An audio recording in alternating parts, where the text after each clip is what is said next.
Okay, so we're back for what will be the final part of Ninja Gaiden on the NES. So we have encountered Jaquio, who's this kind of freaky looking guy. He has now taken captive the girl that shot us, Irene, and yeah.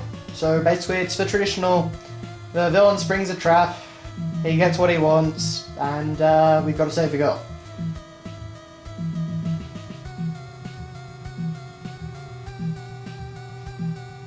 So, here we go. Have a nice day!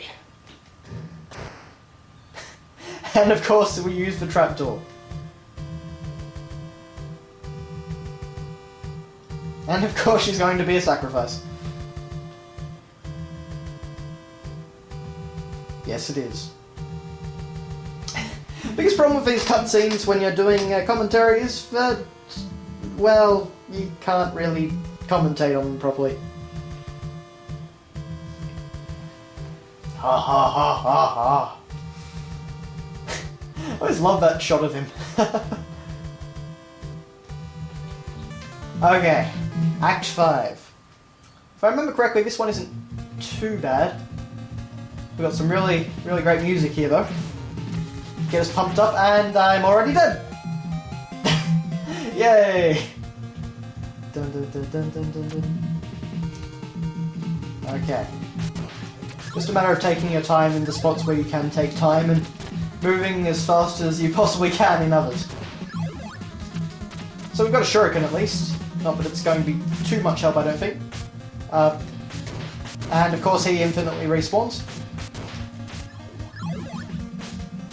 There we go. And there we have a new enemy type.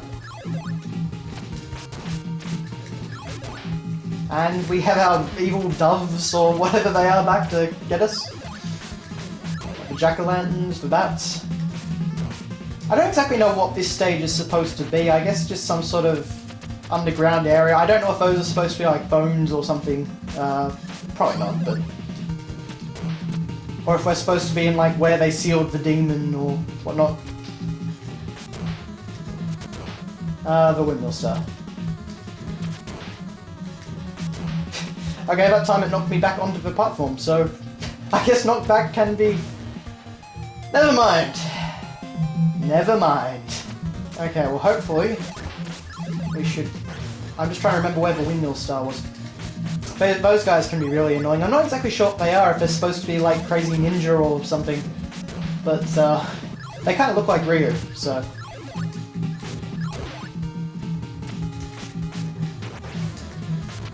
Oh, and I forgot to mention, of course, we've got these guys which throw their axe sort of thing at you. It's kind of like a boomerang. I think it must be something like the full moon weapon in the Final Fantasy games that the ninja can use. Okay. Now, ready? Oh, that was the wrong jump. Never mind. Of course, I get knocked back here. Oh dear. Run, run, run, run, run. Ryu, stop clinging to the wall. That's kind of the biggest problem, actually, when you get hit, because you get knocked back onto the wall. And that kind of becomes a bit problematic. And of course, I do all that, but the jack-o'-lantern hits me. Now, this is the jump.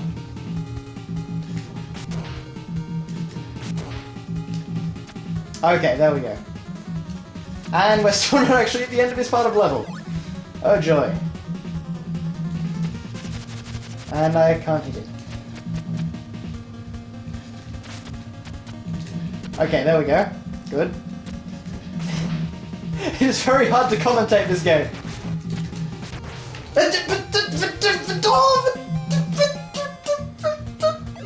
I really want to know the guy that thought, hey, let's make all the enemies infinitely respawn if you walk a few centimeters away.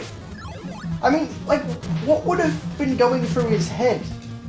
I mean, I always wonder if it was actually a gameplay, something in the game design, or if it was actually just a programming error which causes that.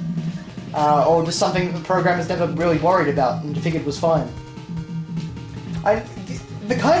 The way this works, it always reminds me more of an arcade game, just because, you know, it's designed to kill you, essentially. One way or the other, it's designed to kill you. And it's probably going to succeed in that goal. So I've always considered it a bit of an arcade game, in that respect. Now, this guy. Okay. The windmill, damn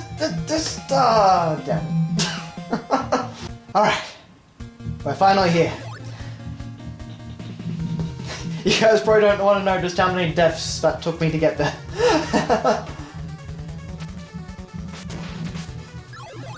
Now, this level here basically just involves us jumping between all these small cliff platforms. There are a few different things to grab onto, but later in the stage it kind of actually becomes a bit of a problem that there's so much to grab onto. Because you'll get hit a lot and you'll stick to walls and just get hit repeatedly. Or alternatively, you'll come off 5-1 with very little life and die like I did there. Unfortunately, that means I lost the throwing star I was going to use to kill this thing. But oh well.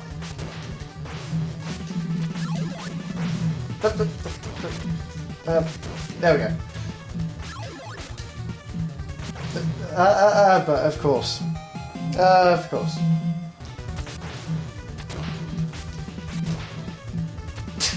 I just love the fact that this game just spawns enemies. I don't think it knows what it's doing, it just likes to spawn enemies.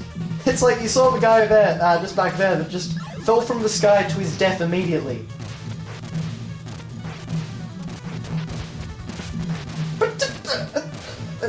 Oh dear. This game.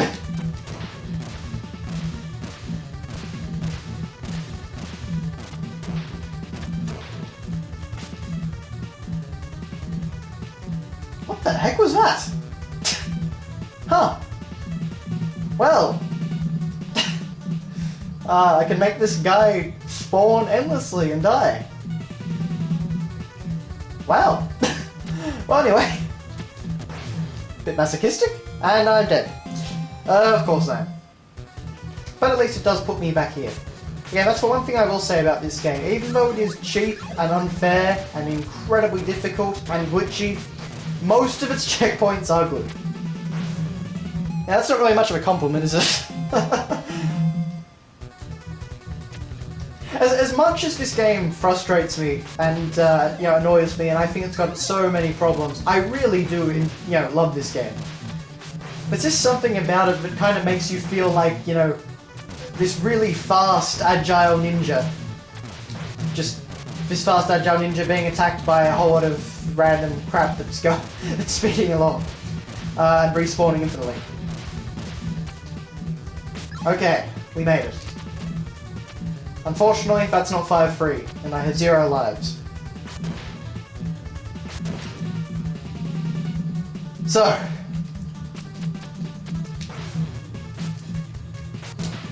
Okay, that's not too bad. And that doesn't matter. Now. Oh, Ninja Gaiden.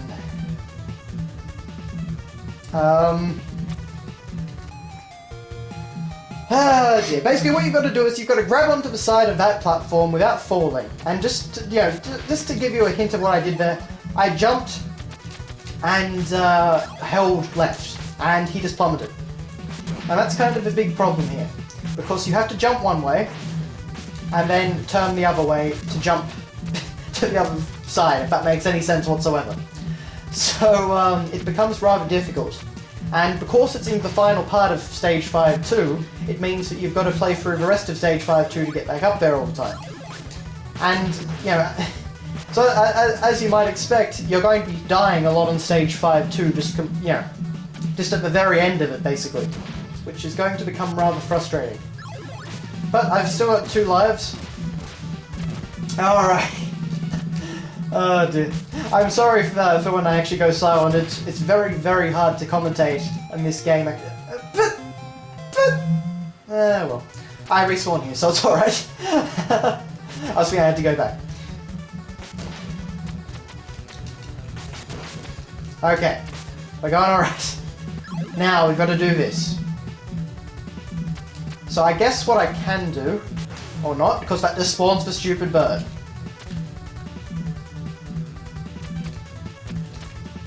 You see, the problem is that the wall jump is made for going up. Oh dear. We got one more chance. One more chance. We can do this.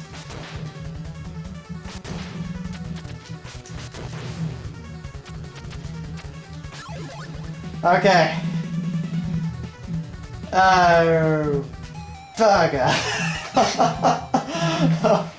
Okay. Well, I did it. Basically, the trick was just to walk off the edge of a cliff rather than jumping, so now I figured. Okay. On to 5-3.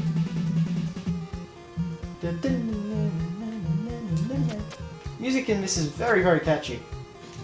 Just, unfortunately, you've got to get through some really frustrating parts to hear it.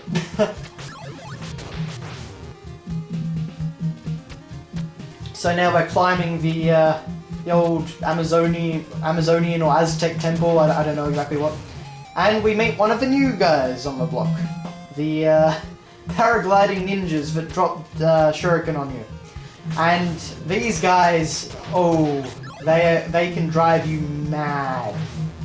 Because you notice how their shuriken just kind of float around and move very slowly, and but there's a lot of them because these guys infinitely respawn. Well, that can often kill you, simply because they cause knockback. If they didn't cause knockback, it wouldn't be so bad. You can actually hit them with your sword, but it's really, quite frustrating to do just because, well, I'm sure as you can understand, they're very small. You're not going to be hitting them that easily. Okay. Okay. We're doing alright. Okay. We just got pile drive by an army guy and a hawk, but we're okay. Unfortunately, I just realized I have 0 lives. So it's quite likely that we're going to have to do all this over again.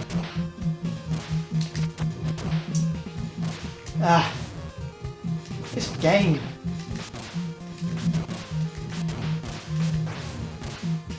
It is so...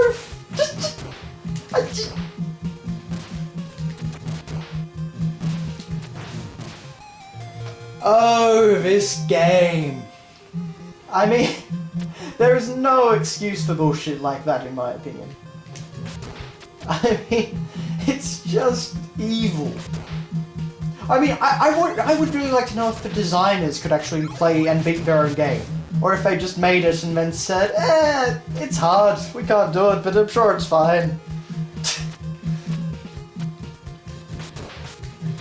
Again, not knocking the game, I love it, but man, it's just... Yeah, I don't know. There's a lot of poor design choices, I think, and poor programming. I actually still haven't played Ninja Gaiden 2 or 3. I'd really like to, it's just they're a bit harder to track down. Actually, something I just noticed. Up in the top, you have a timer. That timer is entirely pointless, I'm pretty sure, but okay, there we go. Oh, also, why put a flame shield there? Sure, it would help somewhere else in the level when I've got to actually run through, guys. Okay. Luckily, I have lives this time, so we can try again. So just keep running, and that, or maybe not keep running. But I have no shuriken anymore, so I can't attack him from a range either. Okay, we got him. Then there's the matter of this guy. Okay, we got him too. And the bat. Okay. Okay. And the level's still not over, of course not. Get off me. Okay. Okay. Okay, we're making it. And the level's still going. Of course it is. Alright, here we go. I think. Yes, there we go. I am Mouth. You will never get past me. And I must defeat you. Yeah, not the best dialogue here.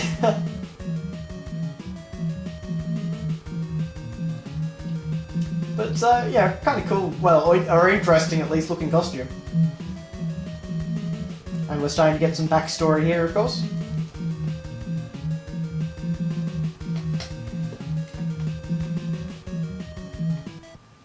Okay, we're up to the boss.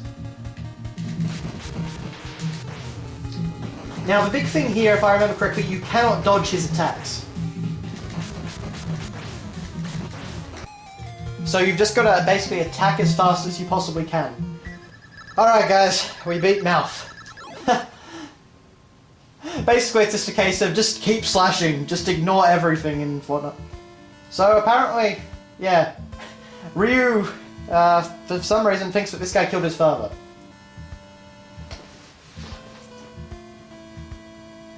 So Ryu's father is alive. Who could it be? ...